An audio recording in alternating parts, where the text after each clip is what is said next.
الشيطان الرجيم. بسم الله الرحمن الرحيم. يا أيها الذين آمنوا اركعوا واسجدوا واعبدوا ربكم وافعلوا الخير لعلكم تفلحون وجاهدوا في الله حق جهاده هو اجتباكم وما جعل عليكم في الدين من حرج ملة أبيكم إبراهيم هو سماكم المسلمين من قبل وفي هذا ليكون الرسول شهيدا عليكم وتكونوا شهداء على الناس فأقيموا الصلاة وآتوا الزكاة واعتصموا بالله هو مولاكم فنعم المولى ونعم النصير. محترم سامعین کرام، سورۃ الحج سورہ نمبر 22 کی یہ آخری آیات ہے جو آپ کے سامنے تلاوت کی گئی ہیں. ابھی آپ کے سامنے آیت نمبر 77 اور آیت نمبر 78 یہ دو آیات ہیں جو آپ کے سامنے تلاوت کیے گئے ہیں. اللہ تبارک و تعالیٰ پہلی آیت کریمہ جو آج تلاوت کی گئی یعنی آیت نمبر 77 70 پر 7 اس میں فرماتے ہیں یا ایھا الذین آمنوا ارکعوا واسجدوا واعبدوا ربکم وافعلوا الخیر لعلکم تفلحون. اے ایمان والو، رکوع کرو، سجدے کرو اور اللہ تبارک و تعالیٰ کی عبادت کرو اور نیک اعمال کو انجام دو، ممکن ہے کہ تم کامیابی حاصل کر لو. اس آیت کریمہ کا دو مطلب ہو سکتا ہے. پہلا مطلب یہ ہو سکتا ہے کہ اگر یہ آیت کریمہ اکیلے ایک مسلمان کے لیے ہے، اگر اس آیت کریمہ کا مطلب یہ ہے کہ ایک مسلمان مراد لیا جائے انفرادی طور پر، تو اس کا مطلب یہ ہے کہ کامیاب و کامران بننے کے لیے دنیا میں بھی اور آخرت میں بھی 3 کاموں کا کرنا ضروری ہے. نمبر 1، نمازوں کو مکمل درستگی کے ساتھ اس کے وقت پہ ادا کیا جائے. اللہ فرماتے ہیں یا ایھا الذین آمنوا ارکعوا واسجدوا، رکوع کرو اور سجدے کرو. اس کا مطلب ہے کہ نماز ادا کرو اور پوری درستگی کے ساتھ اپنے وقت پر نبی صلی اللہ علیہ وسلم کے بتائے ہوئے طریقے کے مطابق. ایک عمل یہ ہونا چاہیے. اور دوسرا اللہ تبارک و تعالیٰ فرماتے ہیں وَاعْبُدُوا رَبَّكُمْ، اپنے رب کی عبادت کرو. اس کا مطلب یہ ہوا کہ اللہ تبارک و تعالیٰ کی عبادت اس انداز میں انجام دے بندہ کہ اللہ کے ساتھ کسی کو شریک ٹھہرانے والا نہ ہو. کیونکہ اللہ تبارک و تعالیٰ کی عبادت میں یا اس کی صفات میں، اس کی توحید میں اگر کسی کو انسان شریک ٹھہراتا ہے تو اس کی کوئی بھی چیز قابل قبول نہیں ہے. تو وَاعْبُدُوا رَبَّكُمْ کا مطلب یہ ہے کہ اللہ تبارک و تعالیٰ کی عبادت اس انداز میں کی جائے کہ اللہ تبارک و تعالیٰ کی عبادت کے ساتھ کسی کو شریک نہ کیا جائے.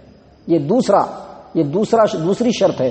اور تیسری شرط ہے وَافْعَلُوا الْخَيْرَ، یعنی نیکی کے کاموں کو انجام دو.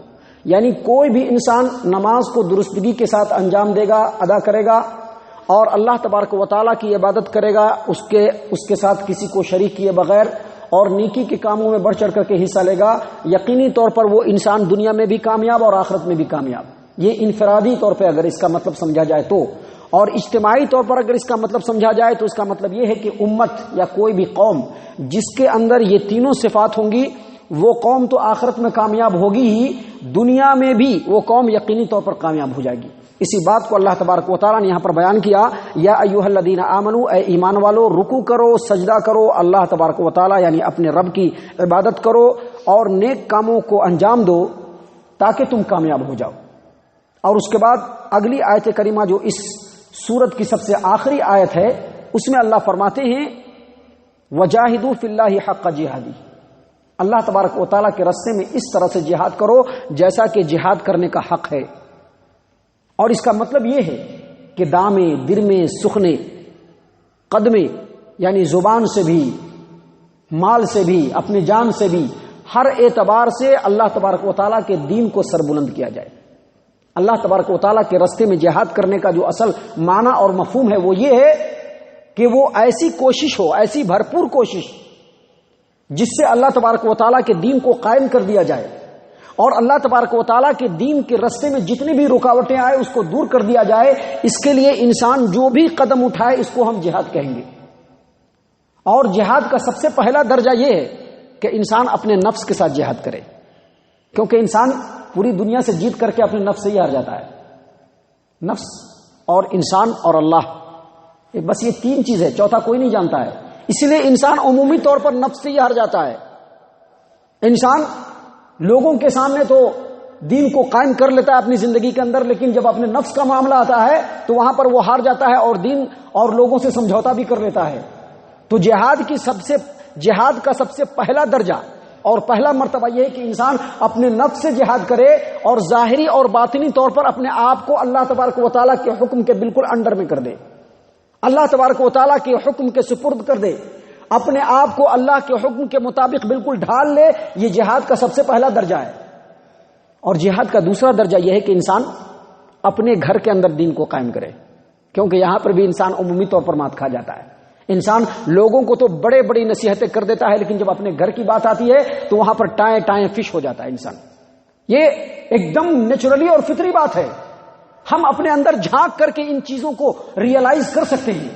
خود ہم اپنے اندر جھانکے اپنے ضمیر کو اگر اپنا جج بنا لے تو وہاں پر ہم کو ایکسپٹ کرنا پڑے گا کہ انسان لوگوں کے سامنے تو دین کی باتیں کر لیتا ہے اور دین کو قائم کر دیتا ہے، لیکن جب اپنے گھر کے اندر آتا ہے تو وہاں پر عموماً دین کو ٹوٹتے ہوئے دیکھتا ہے اور زبان بالکل گنگ ہو جاتی ہے اور خاموش ہو جاتی ہے۔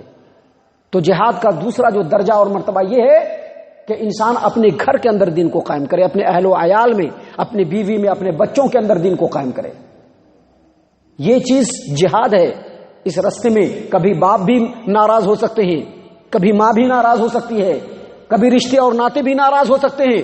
ان تمام چیزوں کو پیچھے ہٹاتے ہوئے اللہ تبارک و تعالیٰ کے دین کو سینٹر میں کرنا اور اپنے گھر کے اہل و عیال کو اس دین کے تابع بنانا، یہ جہاد کا دوسرا درجہ ہے۔ اور اس کے بعد رشتہ داروں کی باری آتی ہے۔ جہاد اس کا ایک دوسرا جو رخ ہے اور پہلو ہے وہ یہ بھی ہے کہ انسان اپنے زبان سے جہاد کرے، سماج و معاشرے کے اندر دین کو قائم کرے، لوگوں کو اللہ تبارک و تعالیٰ کے دین کی طرف بلائے، سماج و معاشرے کے اندر جو برائی ہے اس کے اوپر انگلی رکھے، اس کے اوپر قدغن لگائے، اس پر روک لگائے اور لوگوں کو بتائے کہ یہ رستہ باطل ہے اور یہ رستہ حق ہے۔ یہ جہاد کا ایک دوسرا پہلو ہے۔ اسی میں ایک پہلو یہ بھی ہے کہ انسان اپنے قلم سے جہاد کرے، یعنی اللہ تبارک و تعالیٰ کے دین کو سربلند کرنے کے لیے مضامین، مقالات اور کتابیں لکھے، اور جو لوگ اللہ تبارک و تعالیٰ کے دین کے اوپر اعتراضات کرتے ہیں، شکوک و شبہات اٹھاتے ہیں، لکھ کر کے اور زبان سے ان شکوک و شبہات کو دور کرے اور ان لوگوں کا بھرپور جواب دے۔ اور جہاد کا سب سے افضل ترین مرتبہ یہ ہے کہ جب ضرورت پڑے تو تلوار سے اور ہتھیار سے بھی جہاد کرے۔ یہ سب سے افضل درجہ ہے۔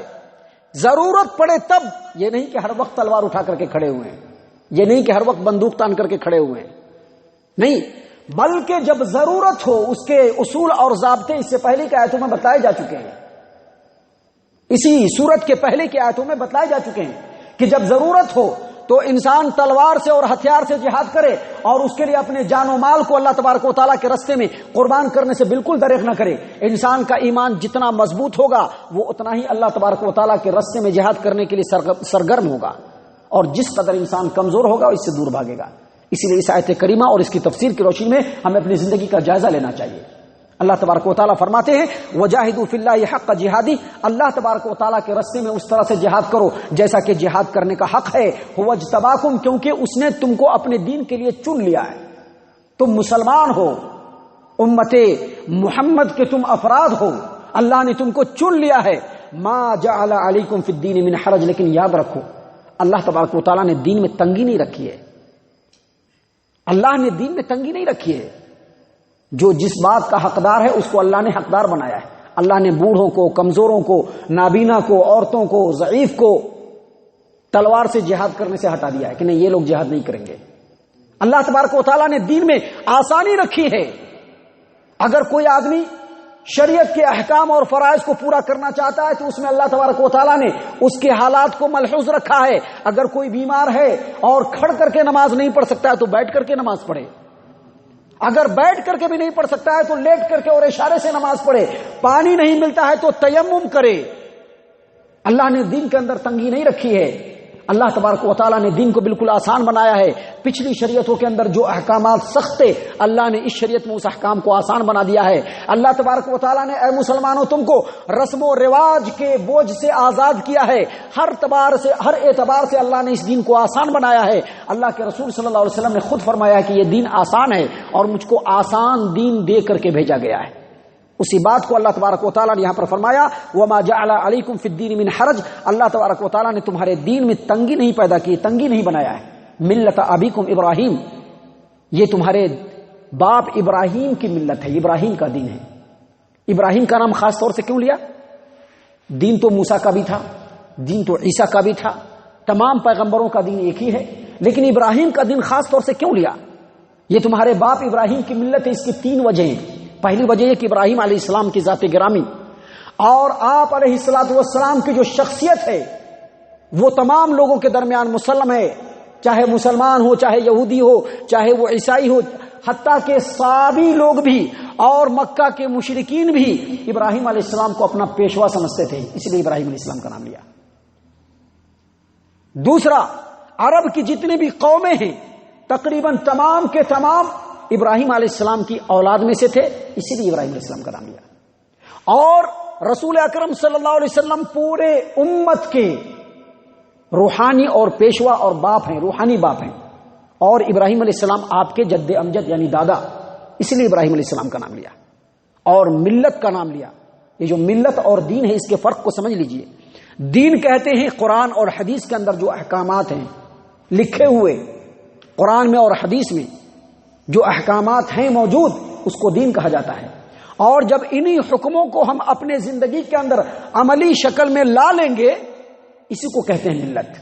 اللہ تبارک و تعالیٰ کو ابراہیم علیہ السلام کا عمل جو اللہ تبارک و تعالیٰ نے حکم دیا تھا اور جس کو انہوں نے عملی طور پر اپنی زندگی کے اندر شامل کیا تھا، اللہ کو یہ بات بہت پسند ہوئی، لہٰذا تمام مسلمانوں کو کہا کہ یہ جو ملت ہے وہ تیرے باپ، تم لوگوں کے باپ ابراہیم علیہ السلام کی ملت ہے۔ هو سماکم المسلمین من قبل وفی ھذا، اللہ تبارک و تعالیٰ نے اس قرآن میں بھی تمہارا نام مسلمان رکھا ہے، اور اس سے پہلے جتنی بھی شریعت تھی تمام شریعتوں میں تم لوگوں کا نام مسلمان ہی ہے۔ مطلب یہ کہ جتنے بھی پیغمبر گزرے ہیں ان کی امت ہے، سب کے سب مسلمان۔ ان کے جو دوسرے نامہ ہیں لوگوں نے اپنی طرف سے رکھ لیے، وہ نام اللہ تبارک و تعالیٰ کی طرف سے مقرر کیا ہوا نہیں ہے۔ اللہ نے چاہے وہ نوح علیہ السلام کی قوم ہو، ابراہیم علیہ السلام کی قوم ہو، لوط علیہ السلام کی قوم ہو، صالح علیہ السلام کی قوم ہو، کوئی بھی ہو، جتنے بھی پیغمبر گزرے ہیں ان تمام کی امت جو ہے ان کا نام اللہ نے مسلمان رکھا ہے۔ اسی بات کو یہاں پر بیان کیا کہ تمہارا نام اس سے پہلے کے دین، اس سے پہلے کی شریعت میں بھی مسلمان تھا اور اس قرآن میں بھی تمہارا نام مسلمان ہے، اور اس کی وجہ یہ ہے کہ تاکہ رسول تم پر گواہ بن جائے اور تم لوگوں پر گواہ بن جاؤ۔ لیکون الرسول شہیدا علیکم وتکونوا شہداء علی الناس، رسول تم پر گواہ ہو اور تم لوگوں پر گواہ ہو۔ اس کی تفسیر میں صحیح بخاری اور دیگر کتابوں کے اندر ایک روایت ہے کہ قیامت کے دن پہلے نبیوں کو بلایا جائے گا اور پھر اس کی قوم کو بلایا جائے گا۔ مثلا نوح علیہ السلام کو بلایا جائے گا اور پوچھا جائے گا کہ آپ کو جو شریعت دی گئی تھی کیا آپ نے اپنی امت تک پہنچا دیا؟ وہ کہیں گے کہ بالکل پہنچا دیا۔ اس کے بعد ان کی امت کو بلایا جائے گا، کہا جائے گا کہ یہ آپ کے نبی ہیں اور ان کا کہنا ہے کہ جو شریعت ہم نے ان کے اوپر نازل کیا تھا انہوں نے پورا آپ لوگوں پر پہنچا دیا کہ یہ بات صحیح ہے۔ امت کے لوگ فوراً جھوٹ بول دیں گے، کہیں گے نہیں، انہوں نے کچھ بتلایا ہی نہیں، انہوں نے کچھ کہا ہی نہیں، انہوں نے کوئی حکم ہم تک پہنچایا ہی نہیں، اللہ تبارک و تعالیٰ نے ہمارے لیے کیا نازل فرمایا تھا انہوں نے کچھ بتایا ہی نہیں۔ گویا نبی جو ہے وہ اقرار کریں گے اور امت جو ہے وہ انکار کریں گی۔ اللہ تبارک و تعالیٰ نبی سے پوچھے گا یا نبی سے پوچھا جائے گا کہ آپ کے پاس کوئی گواہ ہے جو آپ نے شریعت کی بات ان لوگوں تک پہنچا دی، آپ کے پاس کوئی گواہ ہے؟ کہیں گے کہ ہاں گواہ تو ہے، امت محمدیہ صلی اللہ علیہ وسلم، بلائیے ان کو۔ امت محمد آئے گی اور کہیں ان سے پوچھا جائے گا کہ یہ نبی کا دعویٰ ہے کہ انہوں نے اللہ تبارک و تعالیٰ کے حکم کو امت تک پہنچا دیا اور امت اس کا انکار کر رہی ہے، آپ گواہی دیجئے۔ تو امت محمد صلی اللہ علیہ وسلم گواہی دیں گے کہ یقینی طور پر اس نبی نے اللہ تبارک و تعالیٰ کے تمام حکم کو لوگوں تک پہنچا دیا تھا۔ اللہ تبارک و تعالیٰ پوچھے گا کہ آپ کو کیسے معلوم ہوا؟ ان کا زمانہ تو کچھ اور تھا، آپ کا زمانہ کچھ اور ہے، آپ کو کیسے معلوم ہوا؟ تو امت محمد صلی اللہ علیہ وسلم کہیں گے کہ ہمارے نبی محمد مصطفیٰ صلی اللہ علیہ وسلم نے یہ بات اور یہ خبر ہم لوگوں کو دی۔ اسی کو کہتے ہیں اللہ نے فرمایا لیکون الرسول شہیدا علیکم، تاکہ رسول تم پر گواہ ہو اور تم لوگوں پر گواہ ہو جاؤ۔ یہ ہے اس امت کا شرف اور اس امت کا نام مسلمان رکھا. اسی لیے اگلی آیت کریمہ کے اگلے ٹکڑے میں اللہ نے کہا فَأَقِيمُوا الصَّلَاةَ وَآتُوا الزَّكَاةَ وَاعْتَصِمُوا بِاللَّهِ. جب معاملہ یہ ہے تو نماز کو قائم کرو، زکوٰۃ کو ادا کرو اور اللہ کے دین کو مضبوطی سے پکڑ لو. جب تمہارا نام مسلمان رکھا گیا ہے تو یہ کیا بات ہے؟ یہ کیا بات ہے کہ دین کا کوئی اثر تمہارے اوپر پایا ہی نہیں جاتا ہے؟ تم کیسے مسلمان؟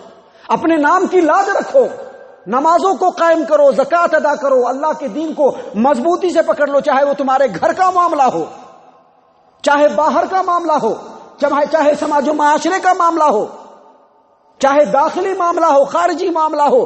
اپنے تمام زندگی کے گوشوں میں اللہ تبارک و تعالیٰ کے دین سے رہنمائی حاصل کرو.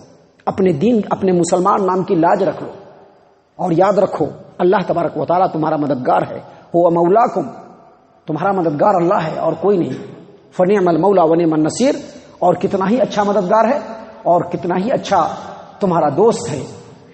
اللہ تبارک و تعالیٰ ہم تمام کو ان دونوں آیات کے اوپر خوب گہرائی سے غور و فکر اور تدبر کرنے کی توفیق عنایت فرمائے. اللہ تبارک و تعالیٰ ہم تمام کو صحیح معنوں میں پکا سچا مسلمان بنائے. ہم تمام کو صحابہ کرام کے اسوے پر چلنے والا بنائے. جنت الفردوس میں جگہ عطا فرمائے. اے اللہ ہم تمام کو جہنم سے پناہ دے. اے غفور الرحیم ہم تمام کو جہنم سے پناہ دے. اے مالک الملک ہم تمام کو جہنم سے پناہ دے. آمین یا رب العالمین. وما علینا الا البلاغ المبین.